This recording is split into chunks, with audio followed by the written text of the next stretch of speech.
My mother stood before the roast chicken and cried on cue. She pressed a napkin to her eyes and told the whole family I had taken the money and run. She said I left my parents drowning in debt. She said I abandoned my brother when his company was finally about to break through. No one interrupted her. Not my aunt in the pearl sweater. Not my uncle who always asked me about my job when he needed a loan. Not even my father. He kept cutting his meat into careful pieces like the truth was something he could chew slowly and avoid.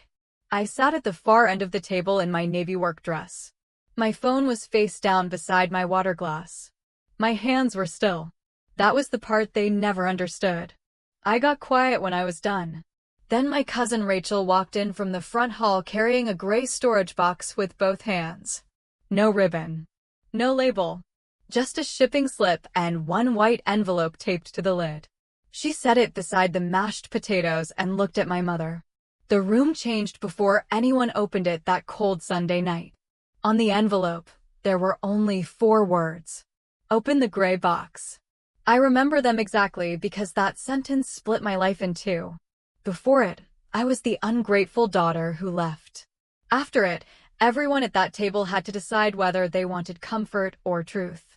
My mother tried to laugh first. She said it was drama. She said I always loved an audience. But her voice came out thin. My father finally looked up from his plate. My brother leaned back in his chair and smiled like he already knew how the night would end. He was wrong. That box did not hold an apology. It did not hold an excuse. It did not hold one more payment to keep the family story alive. It held the one thing they had avoided for years. A record. A pattern. A shape to the lie. I had carried this family so long they mistook my silence for endless supply. And that was about to cost them more than money alone. Before I tell you what happened when that box was opened, take a second to like this video, subscribe, and tell me where you are watching from tonight. Then stay with me. Because to understand that table you need to see how my family turned me into their invisible ATM. My name is Elena Carter. I am 34 years old. I live in Beaverton, Oregon. I work as a senior payroll specialist. And right then, sitting at that table, I was telling myself one thing. Do not rescue them again. I was the oldest child. In my family, that did not mean loved first. It meant used first. I was the one who answered calls from lenders. I was the one who knew when the electric bill was due. I was the one who kept a small notebook in my kitchen drawer with every account number that mattered. Mortgage. Insurance. Past due balances. Minimum payments. All the things my parents called temporary until they became my routine. My brother Mason was 2 years younger and treated like a miracle with a driver's license.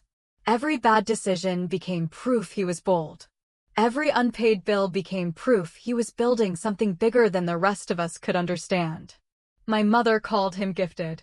My father called him a risk taker. I called him expensive. Never to his face. He had a startup idea every season. A delivery app. A streetwear label. A sports media channel. None of them lasted. The language always stayed the same. Just one more bridge. One more month. One more chance to help him break through. And somehow that help always came from me. I did not live wildly. I rented a clean 1-bedroom apartment near Cedar Hills Crossing. I drove a 7-year-old Honda Civic with a cracked phone mount and good brakes. I packed my lunch most days. I tracked my spending. I kept my credit clean. I built my life like someone who knew one bad call from home could cost me everything. Then the calls stopped feeling random. They started sounding organized. My mother never said thank you. She said family does not keep score. My father never asked if I was tired. He asked if I could move money by Friday. Mason never asked what it cost me. He asked whether I believed in him. That was the whole system. The system had objects. That was the worst part. It was not just pressure. It had shape. My mother's extra debit card lived in a small red wallet with a broken snap. She kept it in the kitchen junk drawer under old coupons and takeout menus. She liked pretending it was for groceries. It was rarely for groceries. Mason's requests came as short texts. Never a full sentence. Never a plan. Need a quick bridge. Can you float me till Monday? Investor dinner tonight. Just this once. He wrote like money appeared out of air, and I was selfish for noticing gravity. Then there was the transfer schedule. On the first of every month my phone would buzz at 6:10 in the morning. Rent help. Car insurance. Minimum due. Utilities. A quiet line of money leaving my account before I even poured coffee. I stopped hearing the alerts after a while. That was how they won. They turned emergency into routine. At first, I told myself it was temporary. My father had a back injury. My mother worked part-time at a home decor store and said her hours were unstable. Mason was close to landing something big. Every month had a reason. Every reason came wrapped in the same old word. Family. The hardest part was how normal they made it sound. On Sundays my mother would ask whether I wanted roast chicken or pot roast like she was planning comfort and not dependency. My father would ask about work in that calm voice he used when he wanted a favor to sound reasonable. Mason would talk about brand identity and growth curves while wearing sneakers I knew he did not buy with his own money. I learned to read the room by objects. A new watch on his wrist meant another ask was coming. My mother's nails done in a color she could not afford meant the card had been used again. My father's careful silence meant he already knew and planned to let me absorb it. I did not fight every time. That is what people get wrong about women like me. We do not stay because we are blind. We stay because we can calculate damage faster than other people can admit it. No one raised their voice anymore. They did not need to. Need had become policy. Expectation had become routine. And routine was the best disguise they ever found. So I paid. I covered shortfalls. I moved money around. I kept my face calm. But sometime that fall I noticed something else. The asks were getting cleaner. Faster. More practiced. Less like a family in trouble. More like a system with one button. One Thursday night in October, I stayed late at the office to finish payroll corrections. The building was quiet. Just the copier humming and the cleaning crew moving carts down the hall. I opened my banking app to move money into savings and saw a pending charge that made my throat tighten. $984 at a luxury watch store. I stared at the screen for a minute. Then another charge appeared from a sneaker boutique I knew by name because Mason had once spent 20 minutes explaining resale culture to me like it was a pension plan. After that came a restaurant bill. Then rideshare charges. Then a hotel hold for 2 nights. My hand closed around the phone so hard my knuckles went pale. I did not call Mason first. I already knew what he would say. It was networking. It was branding. It was temporary. He needed to look successful to attract success. He had said versions of that for years. So I drove straight to my parents' house. My mother was at the kitchen counter cutting strawberries into a glass bowl. Mason was in the den with his shoes off, talking loudly about investors to no one who could fund him. My father was in his recliner, watching a college football recap with the volume low. I placed my phone on the counter and turned the screen toward her. "What is this?" She looked down. Not shocked.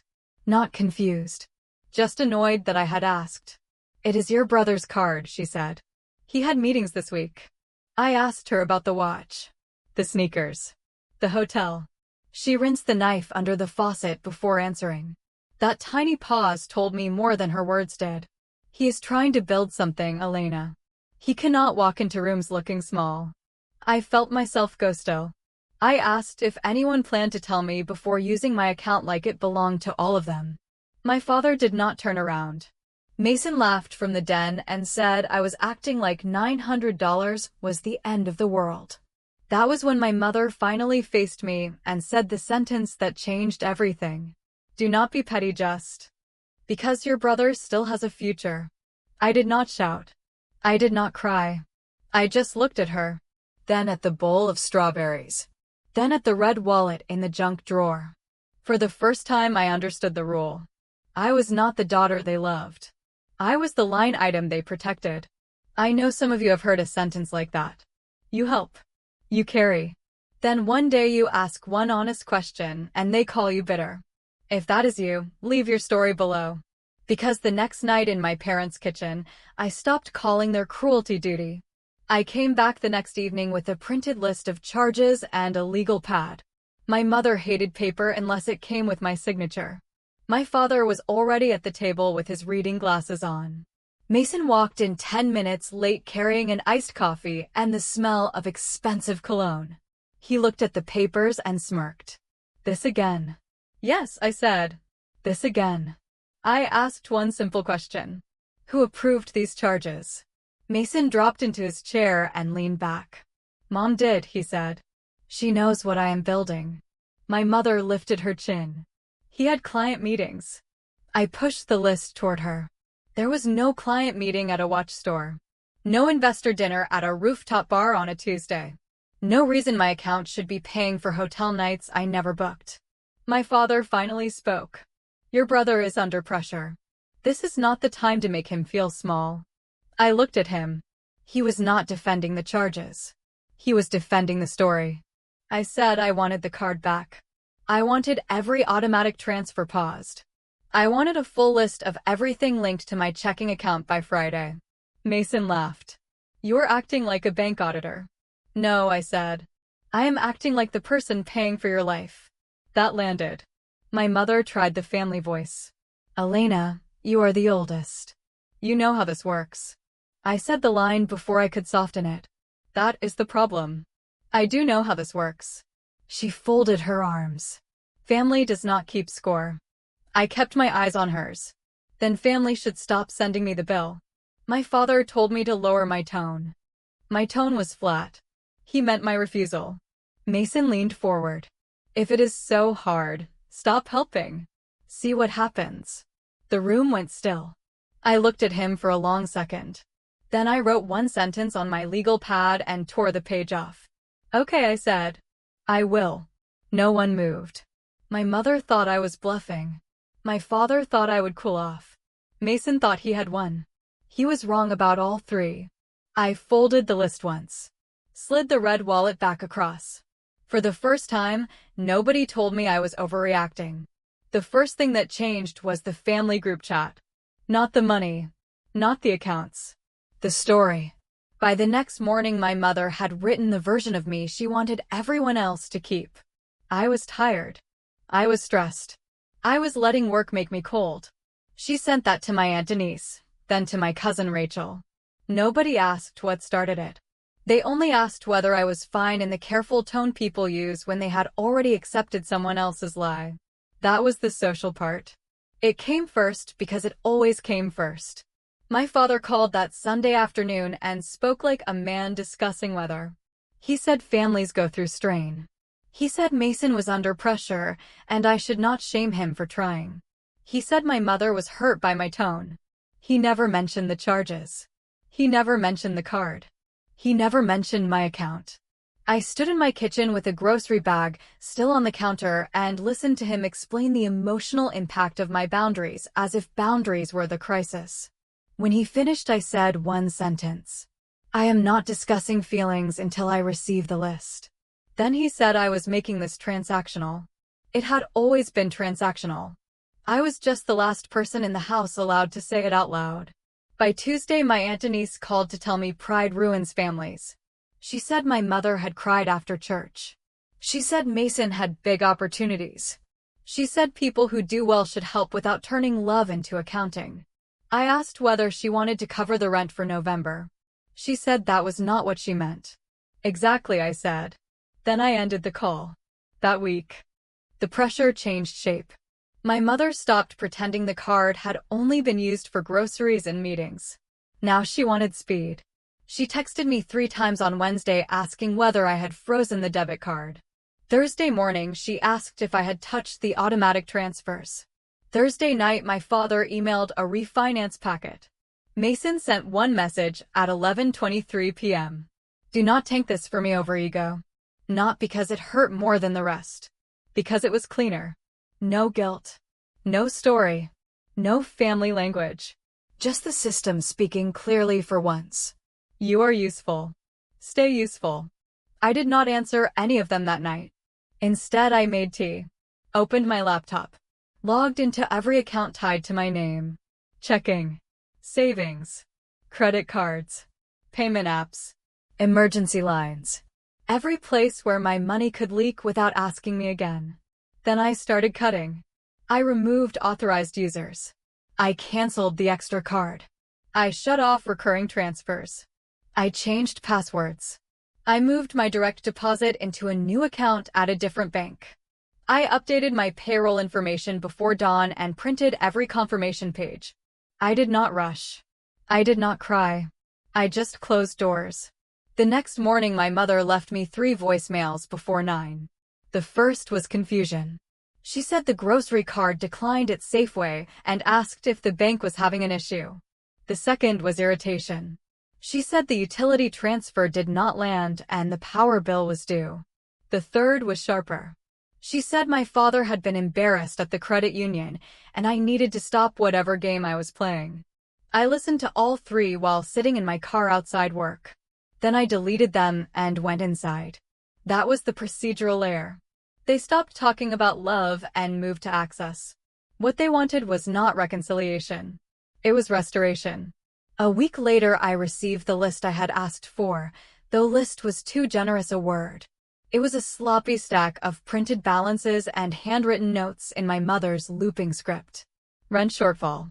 Insurance gap. Mason investor meals. Emergency client hosting. Temporary float for branding expenses. No totals. No dates that lined up. No real explanations. I sat at my desk after midnight and rebuilt the truth line by line. The numbers were worse than I expected. My monthly transfers covered more than help. They were the frame holding the house up. Groceries, yes. Gas, yes. Insurance, yes. But also card payments I had never approved, restaurant charges mislabeled as client development, app-based betting withdrawals routed through one of Mason's linked accounts, and cash advances that kept appearing before my mother called with a trembling voice about some family gap. I read every line twice, then 3 times. My pulse slowed instead of rising. Some part of me had been waiting for a mistake big enough to remove all doubt. There it was. Not chaos. Not hardship. A method. I printed a clean ledger for myself and slid it into a gray file box I bought on my lunch break. I did not know then how important that box would become. I only knew I was done carrying facts loose in my head. After that I stopped arguing completely. When my mother texted that the heat bill was due, I replied with nothing. When my father emailed another packet and wrote "Please handle today," I archived it. When Mason called from an unknown number and launched into a speech about timing, optics, and momentum, I let him talk until he ran out of steam. Then I said, "You should start living inside your own numbers." He cursed under his breath and hung up. For 2 more weeks, they kept trying the old levers. Shame. Urgency. Silence. Then praise. My mother sent a message saying she was proud of the woman I had become and hated this distance between us. 3 lines later, she asked whether I could send $1,500 just to get through the month. My father left a voicemail saying he did not want money to damage trust.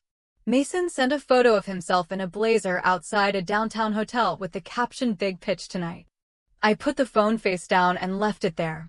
Around that time, a recruiter I had spoken with months earlier emailed me about an 11-month payroll systems contract in Dublin.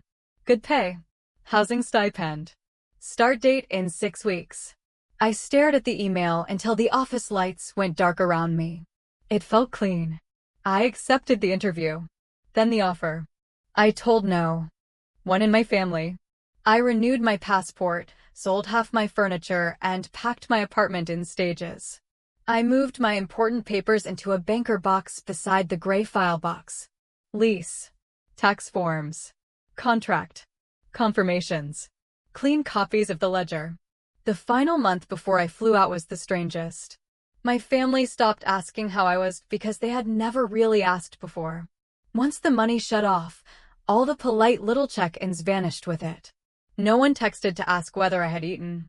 No one asked how work was going. No one wondered if I was sleeping. The only messages left were alerts disguised as concern. Need to talk today. Call me back. This is serious. You cannot just disappear when things are unstable here. That last one came from my father 3 days before I left. I read it while sitting on the floor of my apartment between two packed suitcases and laughed once without sound. Unstable here. As if here had ever met me. I flew out on a gray Tuesday morning with one checked suitcase, one carry-on, my work laptop, and the feeling that my body had been unclenching for miles before the plane ever left the ground. For the first 10 days in Dublin, nobody from home called. Then the bank did.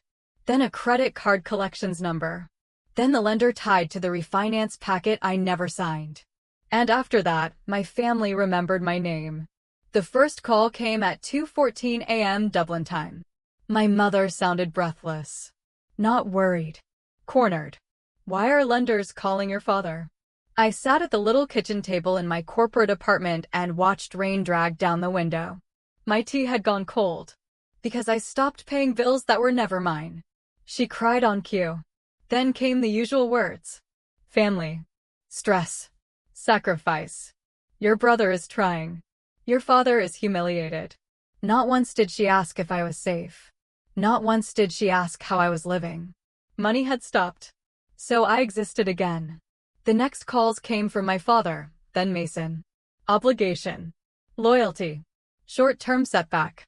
He said I was ruining momentum. I said very little. I saved voicemails. Archived emails. Added dates to the ledger. Every call made the pattern cleaner. Then my Aunt Denise texted.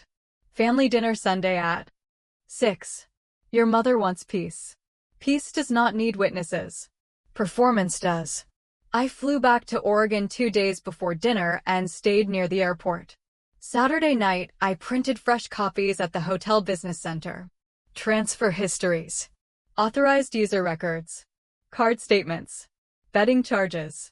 Cash advances. Hotel holds. Merchant codes. I stacked them into sections inside the gray box and taped a white envelope to the lid. Open the gray box. By Sunday night, I was back at Aunt Denise's table listening to my mother perform for the room. She said I had gone overseas and left my parents drowning. She said Mason was doing everything he could to keep his company alive. Aunt Denise kept shaking her head like I had broken something sacred. My uncle asked whether success had made me forget where I came from. Nobody asked what I had paid before I left. Nobody asked why lenders had my number in the first place. My father kept cutting his meat into small, careful pieces. Mason sat there in the navy blazer and the watch I had paid for, waiting for me to defend myself first. Then my mother pointed at the box. Go ahead, Elena. If you brought something, show everyone. There it was. The line she should never have crossed. Rachel slid the box toward her. My mother peeled off the envelope and read the 4 words. Her face changed for 1 second. Pride fixed it. She opened the lid. The first section was simple. Rent support. Utilities. Insurance. Car payments. Emergency card payoffs. Transfers marked family help lined up beside overdue notices from their accounts. No scandal yet. Just structure. My uncle cleaned his glasses though they were already clean. Aunt Denise stopped chewing. My father finally looked at the papers instead of his plate. Mason gave a short laugh. So she kept score. That is all this is. I said nothing. My mother flipped faster. The second section hit harder. Luxury watch store. Sneaker boutiques. Rooftop bars. Rideshare logs. Hotel holds. Sports betting withdrawals tied to one of Mason's linked apps. Cash advances taken within hours of my mother's messages about family emergencies. Mason leaned forward. That is business spending. Rachel reached for the page. Before anyone asked, she read the merchant lines out loud. One sports book. Then another.